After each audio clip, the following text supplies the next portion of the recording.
హరి ఓం. రమణ భాషణాల్లో 615. భక్తుడు భగవాన్ ఇలా అడుగుతున్నాడు, అహంకారాన్ని నాశనం చేయడం ఎలాగా అని. అప్పుడు మహర్షి, మొదట దాన్ని చేజిక్కించుకో, తర్వాత నాశనం చేద్దాం.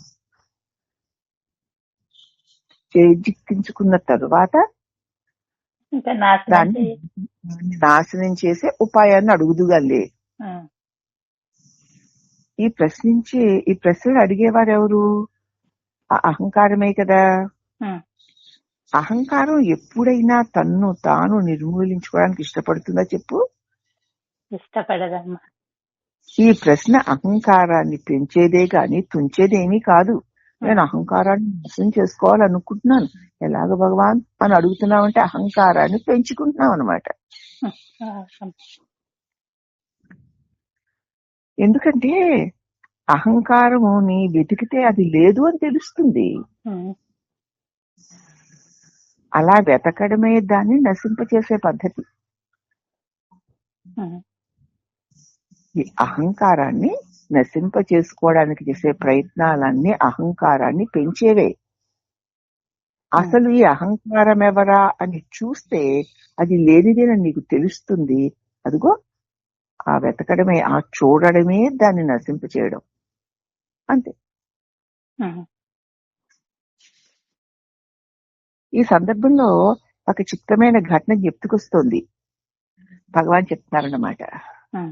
నేను మదురైలో పడమటి చిత్తిరై వీధిలో ఉన్న రోజులవి.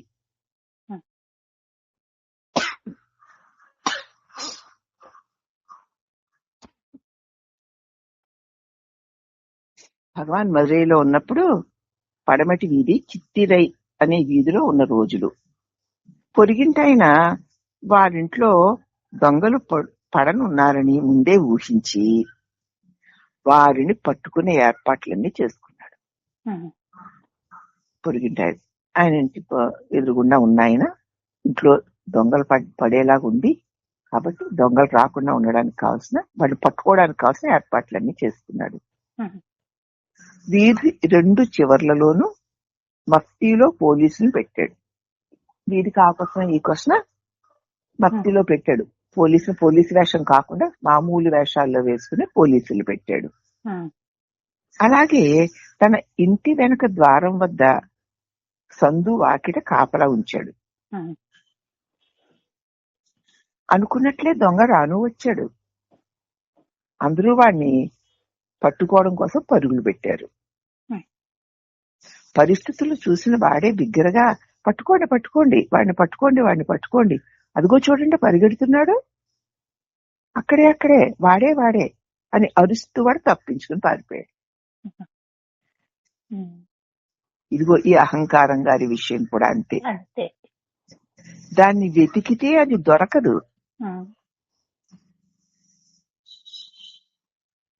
ఏమిటా ఇది అహంకారం అంటే తప్పించుకుంటుంది.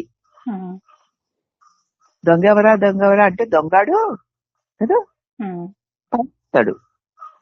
ఈ అహంకారం కూడా అహంకారం ఏమిటని వెతకపోతే తప్పించు పారిపోతుంది. అవునా? అవునమ్మా.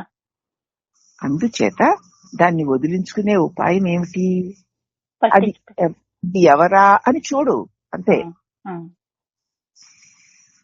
చూస్తే దానికి అదే పారిపోతుంది, నీ దగ్గర ఉండదు. ఉండమన్నా మనం చూసావా పారిపోతుంది. రాజ్యవేలేస్తుంది. కాబట్టి అహంకారాన్ని నాశనం చేసే విధానం ఏమిటి అంటే, ఏమిటాయి అహంకారము అని చూడండి.